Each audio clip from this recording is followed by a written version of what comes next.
नमस्कार दोस्तों, आप सभी का बहुत बहुत स्वागत है आपके अपने YouTube चैनल HRI न्यूज पर। इस समय की दोस्तों सभी बड़ी खबरें, मुख्य समाचार सामने निकल के आ रहे हैं, जहां पर एक एक करके चलेंगे।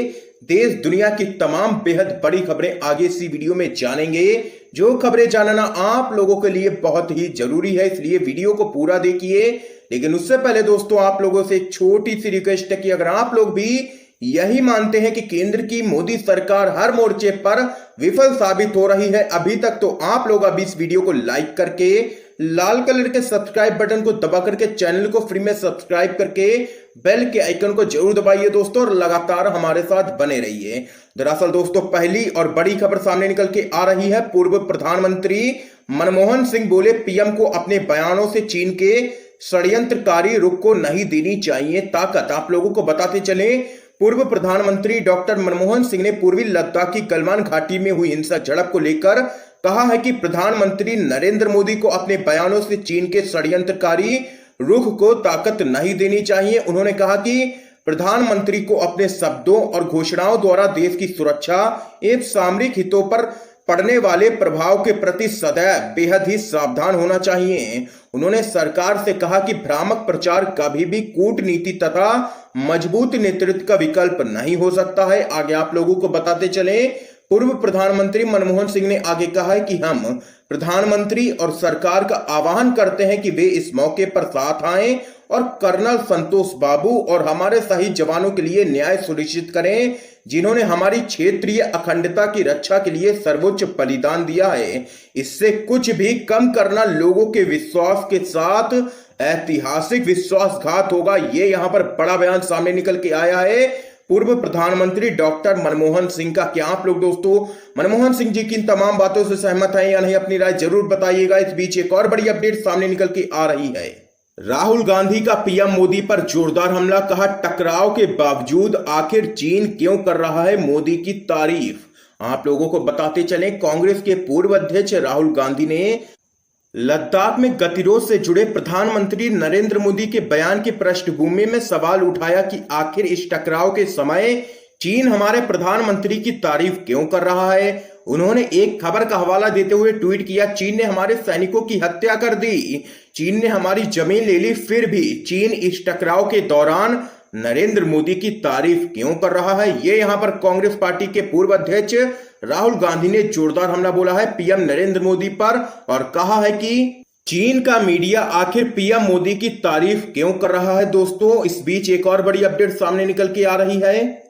आरजेडी का पीएम मोदी पर जोरदार हमला, कहा अपनी जमीन चीनी चोरों के नाम कर दे वो मजबूत कैसे। आप लोगों को बताते चले, बिहार की विपक्षी पार्टी राष्ट्रीय जनता दल ने केंद्र की मोदी सरकार पर जोरदार हमला किया है। आरजेडी ने पीएम मोदी का नाम लिए बिना कहा कि जो अपनी ही जमीन चीनी चोरों के नाम कर दे और लड़ने वाले घर वालों को ही झूठा बोल दे तो वो मजबूत कैसे। आरजेडी ने आगे कहा है कि बिहार में चुनाव है तो हर बात में अब बिहार आएगा ही। आरजेडी ने पीएम के उस बयान पर प्रतिक्रिया दी है जिसमें पीएम मोदी ने कहा कि बिहार रेजिमेंट के पराक्रम पर सभी को गर्व है। आप लोगों को आगे बताते चले, आरजेडी ने आगे कहा है कि कोई मजबूत कहने से मजबूत नहीं बनता है। हल्के से तनाव पर जिसके हाथ पैर फूल जाएं और अपने मनगढ़ंत तिलिस्म को बचाने को जो अपनी ही जमीन चीनी चोरों के नाम कर दे और लड़ने वाले घर वालों को ही झूठा बोल दे वो आखिर मजबूत कैसे। ये यहाँ पर जोरदार हमला बोला है नरेंद्र मोदी सरकार पर आरजेडी ने। तो वहीं दोस्तों एक और बड़ी खबर सामने निकल के आ रही है।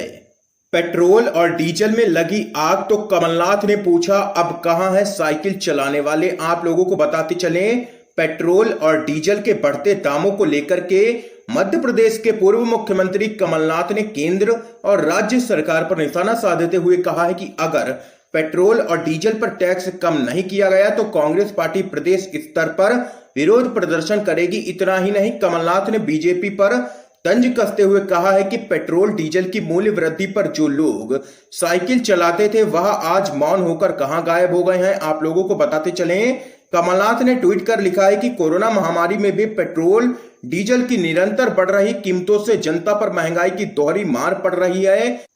लगातार 16वें दिन भी पेट्रोल और डीजल महंगा हुआ है। पेट्रोल और डीजल के दाम लगभग बराबर हो गए हैं। विपक्ष में रहते हुए जो लोग मूल्य वृद्धि पर विरोध में साइकिल चलाते थे उनकी साइकिल अब कहां है, वो आज मौन होकर गायब क्यों हैं? ये यहां पर मध्य प्रदेश के पूर्व मुख्यमंत्री कमलनाथ ने जोरदार हमला बोला है केंद्र की मोदी सरकार पर और राज्य की शिवराज सिंह चौहान सरकार पर। इस बीच एक और जानकारी आ रही है दोस्तों सामने। यूएस और रूस भी नहीं आएगा भारत के काम, चीनी मीडिया ने फिर दी है कीदड़ भपकी। आप लोगों को बताते चलें, लद्दाख के गलवान घाटी में 15 जून को हुए संघर्ष के बाद से ही भारत और चीन में तनाव जोरों पर है। इस बीच भारत सरकार ने सीमा पर तैनात फील्ड कमांडरों को छूट दी है कि वे अपने हिसाब से इंगेजमेंट की पॉलिसी में बदलाव कर सकते हैं।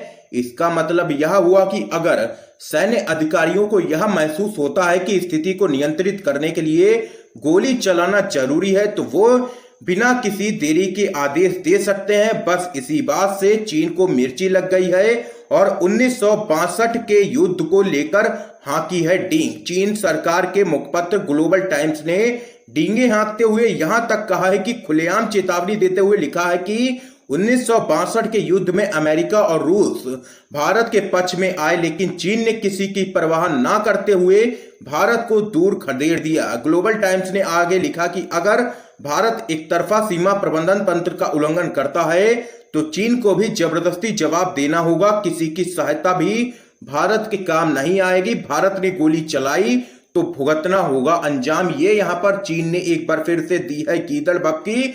लेकिन आप लोग यहां पर देख सकते हैं कि चीन की तरफ से लगातार कीदड़ भपकी दी जा रही है और युद्ध की धमकी दी जा रही है, लेकिन वहीं दूसरी तरफ केंद्र की नरेंद्र मोदी सरकार इस पूरे मामले पर अभी भी खामोश ही है। अगर बोलती भी है मोदी सरकार तो ये कहती है कि चीनी सैनिक हमारी सीमा में दाखिल ही नहीं हुए हैं और ना ही हमारी पोस्ट उनके कब्जे में है। ये यहां पर बयान दिया जाता है, जिसके बाद केंद्र की मोदी सरकार की चीनी मीडिया तारीफ करती है। उसी पूरे मामले को लेकर के विपक्ष भी लगातार केंद्र की मोदी सरकार पर हमलावर है। इसी क्रम में राहुल गांधी और पूर्व प्रधानमंत्री ने भी जोरदार हमला बोला। तो यहां पर दोस्तों ये बड़ी अपडेट सामने निकल के आई है। आप लोगों की क्या राय है इस खबर पे जरूर बताइएगा। इस बीच एक और जानकारी सामने निकल के आ रही है। बीजेपी अध्यक्ष जेपी नड्डा के बयान पर कांग्रेस का पलटवार, कहा दबिए मत, हालात से निपटने का साहस पैदा करिए। आप लोगों को बताते चलें, गलवान घाटी में चीन और भारतीय सैनिकों के बीच हुई झड़प के बाद बीजेपी और कांग्रेस के बीच सियासी घमासान मचा हुआ है। बीजेपी अध्यक्ष जेपी नड्डा ने पूर्व प्रधानमंत्री मनमोहन सिंह पर निशाना साधा था। इसके बाद कांग्रेस ने पलटवार करते हुए कहा कि केंद्र की सत्तारूढ़ पार्टी को राष्ट्रीय सुरक्षा और देश की क्षेत्रीय अखंडता से समझौता बंद करना चाहिए। पार्टी के मुख्य प्रवक्ता रणदीप सुरजेवाला ने यह भी कहा कि भाजपा सरकार मौजूदा चुनौती से निपटने का साहस पैदा करे और इसके बाद कांग्रेस उसका पूरा सहयोग करेगी। ये यहां पर कहना है रणदीप सुरजेवाला का और लिया है जेपी नड्डा को निशाने पर। तो वहीं दोस्तों एक और बड़ी खबर सामने निकल के आ रही है। मुस्लिम देशों ने कश्मीर पर की बड़ी बैठक, भारत के खिलाफ जारी किया है बयान। आप लोगों को बताते चलें, मुस्लिम दुनिया के सबसे बड़े मंच कहलाने वाले इस्लामिक सहयोग संगठन यानी कि ओआईसी ने जम्मू कश्मीर को लेकर के एक आपातकालीन बैठक की। यह बैठक कॉन्टैक्ट ग्रुप की थी, जिसे ओआईसी ने जम्मू कश्मीर मुद्दे पर 1994 में बनाया था। बैठक के बाद जम्मू कश्मीर कॉन्टैक्ट ग्रुप ने कड़ा बयान जारी किया है। आप लोगों को बताते चलें, ओआईसी कॉन्टैक्ट ग्रुप ने जम्मू कश्मीर के लोगों को समर्थन जारी रखने पर सहमति जताई और संयुक्त राष्ट्र के महासचिव से अपील की है कि वह अपनी शक्तियों का इस्तेमाल करते हुए भारत से संयुक्त राष्ट्र सुरक्षा परिषद के प्रस्तावों का पालन करवाएं। इसके अलावा संयुक्त राष्ट्र क्षेत्र में शांति बनाए रखने के लिए भारत पर वार्ता में शामिल होने के लिए दबाव बनाए। ये यहां पर ओआईसी कॉन्टैक्ट ग्रुप ने जम्मू कश्मीर के मुद्दे पर तमाम बातें कही हैं।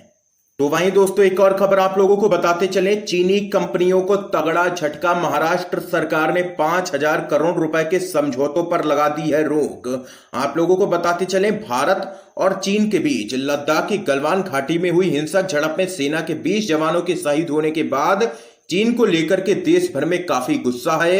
लोग चीनी सामानों का बहिष्कार कर रहे हैं। सरकार भी जहां तक संभव है चीनी कंपनियों से अपने करार को खत्म कर रही है। इसी कड़ी में महाराष्ट्र में महाविकास आघाड़ी सरकार ने 3 चीनी कंपनियों के साथ किए गए लगभग 5,000 करोड़ रुपए के प्रोजेक्ट समझौतों पर रोक लगा दी है। महाराष्ट्र सरकार ने हाल ही में हुए मैग्नेटिक महाराष्ट्र 2.0 निवेशक सम्मेलन में चीनी कंपनियों के साथ 3 समझौतों पर हस्ताक्षर किए थे। हालांकि अब सीमा विवाद से उत्पन्न हुए स्थिति को देखते हुए इस पर रोक लगा दी गई है महाराष्ट्र सरकार की तरफ से। इस बीच एक और बड़ी अपडेट दोस्तों सामने निकल के आ रही है। ट्रंप प्रशासन ने सस्पेंड किया H1B और H4 वीजा, साल के अंत तक आदेश रहेगा लागू। अमेरिकी श्रमिकों की नौकरी को ध्यान में रखते हुए ट्रंप प्रशासन ने इस कदम को उठाया है। निलंबित किए जाने वाले वीजा में H1B और H4 जैसे वीजा शामिल है। तो वहीं एक और जानकारी आप लोगों को बताते चलें। LAC पर भारत चीन के सैन्य कमांडरों के बीच 11 घंटे तक चली है वार्ता, आज भी बैठक है संभव। गलवान घाटी में हुई हिंसक झड़प के बाद दोनों देशों के बीच तनावपूर्ण माहौल को सामान्य करने को लेकर के कोर कमांडर स्तर की बैठक चीन की तरफ से मोल्डो इलाके में हुई, जो करीब 11 घंटे तक चली। गलवान में चीन के साथ हुई झड़प के बाद दोनों देशों में लगातार तनाव बना हुआ है। तो यहाँ पर दोस्तों आज की ये तमाम बेहद बड़ी खबरें सामने निकल के आई हैं जो हमने आप लोगों तक पहुंचाई हैं। वीडियो पसंद आया हो तो इस वीडियो को लाइक करके ज्यादा से ज्यादा शेयर कीजिएगा, अपने सभी दोस्तों तक इन खबरों को जरूर पहुंचाइएगा ताकि आप सभी के दोस्त भी इन खबरों को जान सकें। और चैनल को सब्सक्राइब करके बेल के आइकन को जरूर दबा दीजिए दोस्तों। आप सभी का बहुत बहुत धन्यवाद दोस्तों।